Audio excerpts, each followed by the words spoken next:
तो बच्चों नेक्स्ट जो टॉपिक है ये थोड़ा कंफ्यूजन वाला होता है कि डिफरेंस ऑफ सेट होता क्या है। मैं आपको एक बार में समझाता हूं और गारंटी है एक बार में आप समझ जाएंगे।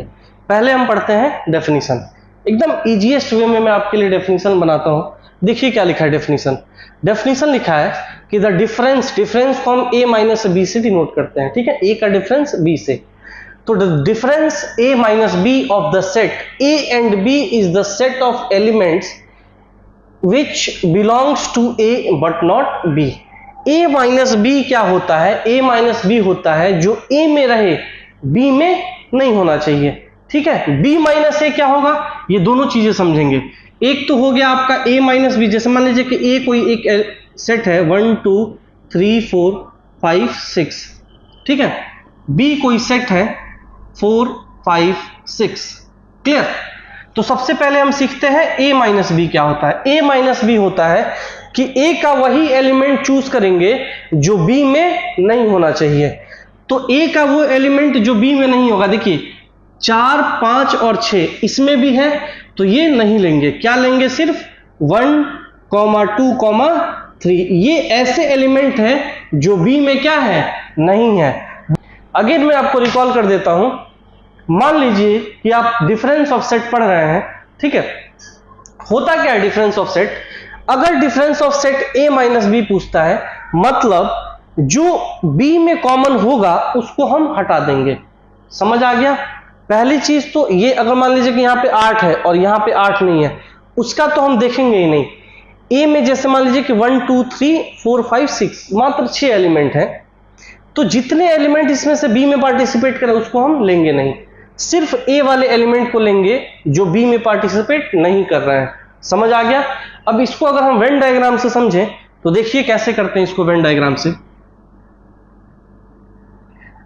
एक यूनिवर्सल सेट है, क्लियर, और इसमें दो क्या है, एक a है और एक b है।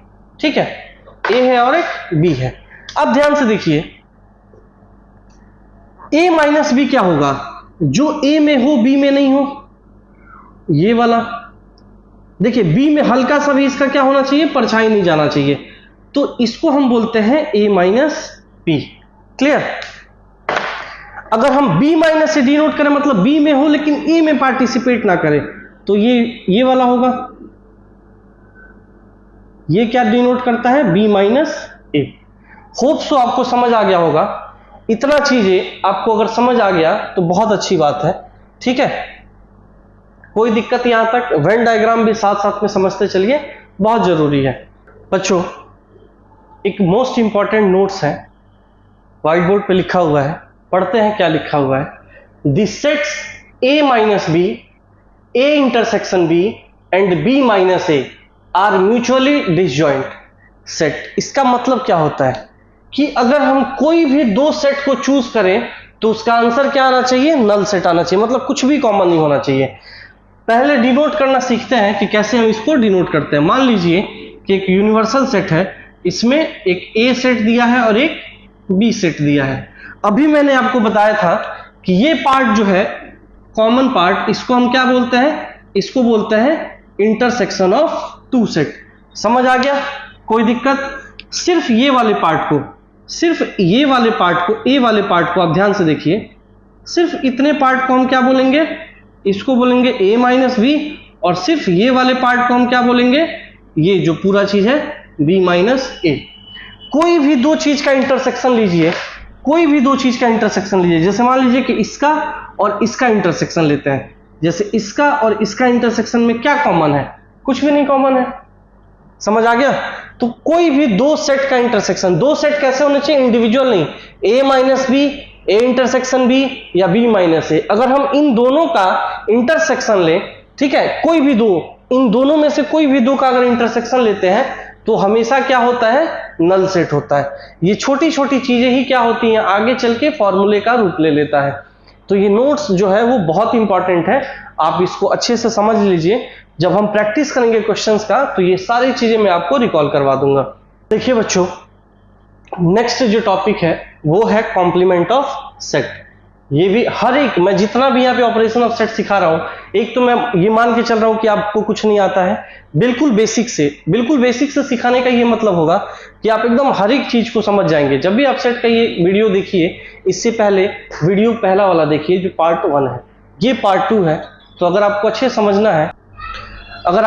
समझना है तो इस चीज का ध्यान रखें कि वीडियो का पार्ट 1 जरूर देखें, तभी आपको पार्ट 2 समझ आएगा। तो चलिए स्टार्ट करते हैं। कॉम्प्लीमेंट ऑफ सेट क्या होता है?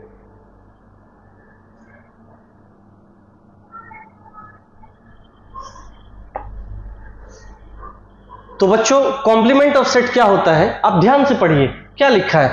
Let U be the universal set and A a subset of U, ठीक? Then the complement of A is the set of all element of U which are not the element of B. एक universal set अगर हम you ले लेते हैं, मान लेते हैं कि एक यूनिवर्सल सेट है 1, 2, 3, 4, 5, 6, 7, 8 और 9, ठीक है? और एक ए सेट है 4, 5 और 6, ठीक है? ध्यान से आप इस चीज को देखिए। ए कॉम्प्लीमेंट क्या होगा? ए कॉम्प्लीमेंट वो सारे एलिमेंट होंगे जो ए में पार्टिसिपेट नहीं करेंगे, वो सारे element which are not the element of A. तो कौन कौन से एलिमेंट है जो ए में नहीं है? 1 है, 2 है, 3 है और 7 है, 8 है और 9 है। तो यहां पे ए कॉम्प्लीमेंट क्या हो जाएगा? 1, 2, 3, 7, 8 और 9, ठीक है? इसको बोलते हैं कॉम्प्लीमेंट ऑफ एनी सेट। किसी भी सेट का कॉम्प्लीमेंट को हम वैसे ही निकालते हैं, ए डैश से इसको डिनोट करते हैं। अगर हमें कॉम्प्लीमेंट ऑफ सेट निकाल, जैसे ए सेट है, इसका कॉम्प्लीमेंट का मतलब होता है ए डैश, ठीक है? तो इसको डिनोट करने का तरीका ए डैश होता है। ए डैश में एक्स वो एलिमेंट होता है जो यू में तो होता है बट एक्स में बिलोंग नहीं करता, मतलब वो एलिमेंट जो है वो ए में बिलोंग नहीं करेगा। तो यहां पे क्या लिखा है? X not belongs to A. समझ आ गया? अगर हम A dash complement of set A लिखें तो ये क्या है? यू माइनस ए है, मतलब यू में से हमें क्या माइनस करना है? ए माइनस करना है। तो हम ये सारे एलिमेंट्स को हटा देंगे तो क्या हो जाएगा? कॉम्प्लीमेंट ऑफ सेट ए हो जाएगा। होप सो आपको ये समझ आ गया होगा थ्योरेटिकली। अगर मैं आपको वेन डायग्राम से समझाऊं तो देखिए कैसे इसको समझते हैं।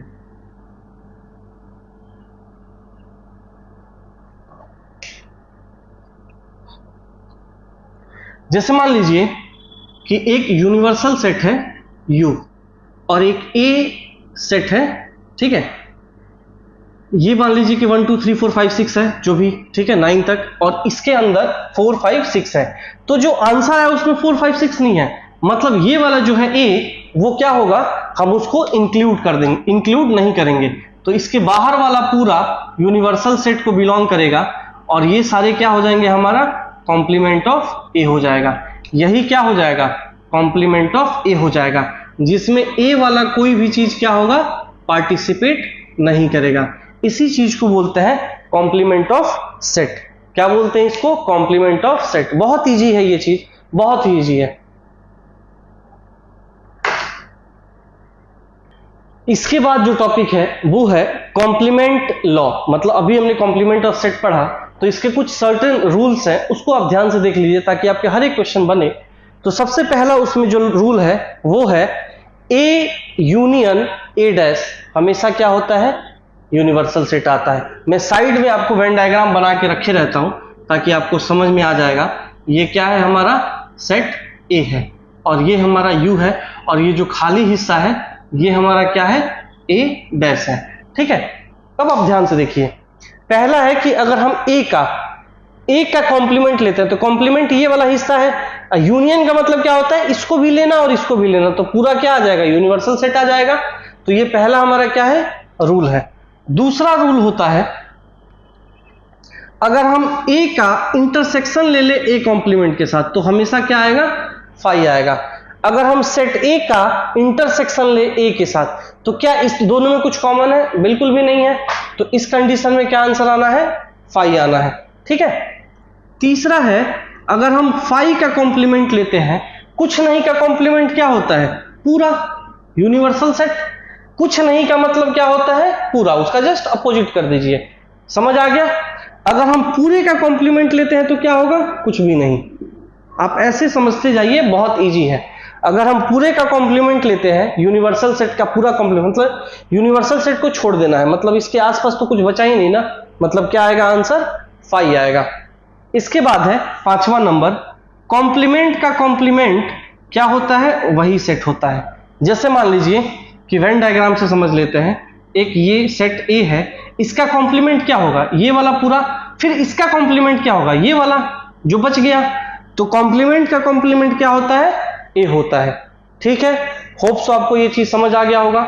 नेक्स्ट जो है बच्चों, नेक्स्ट जो लॉ है day Morgan law, one of the most important ये लॉ है, most important formula of set, इसी पे बहुत सारी चीजें डेराइव होती हैं, तो आप इस चीज को समझिए। डे मॉर्गन्स लॉ क्या कहता है, ये कॉम्प्लीमेंट का ही एक पार्ट है। डे मॉर्गन्स लॉ का पहला जो रूल है कि ए यूनियन बी का अगर हम कॉम्प्लीमेंट निकालते हैं तो वो क्या होता है, A complement intersection B complement. दूसरा इनका लॉ है कि अगर हम ए इंटरसेक्शन बी का कॉम्प्लीमेंट निकालते हैं तो वो होगा A complement union B complement.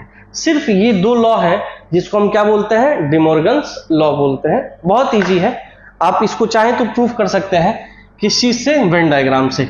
ठीक है, आप वेन डायग्राम से प्रूफ कीजिए या फिर आंसर एग्जांपल लेके प्रूफ कीजिए। जैसे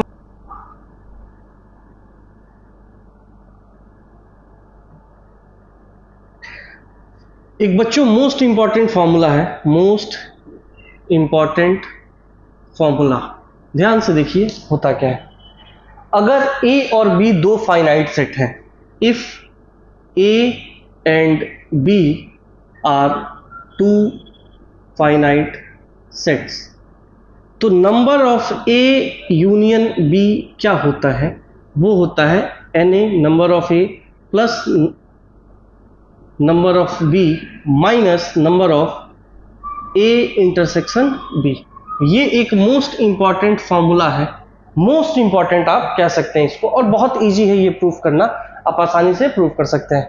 ठीक है, तो number of A union B होता है number of A plus number of B minus number of A intersection B. Hope so आपको ये चीज समझ आ गया होगा। अगर मान लीजिए कि यही तीन चीजों में आ जाए, ये तो दो सेट के लिए था, ठीक है, ये तो था दो सेट के लिए। मान लीजिए कि A B and C 3 finite set है, ठीक है, if A comma B and C are finite sets, तो number of A union B union C कितना होगा, कितना होगा आप खुद बताइए।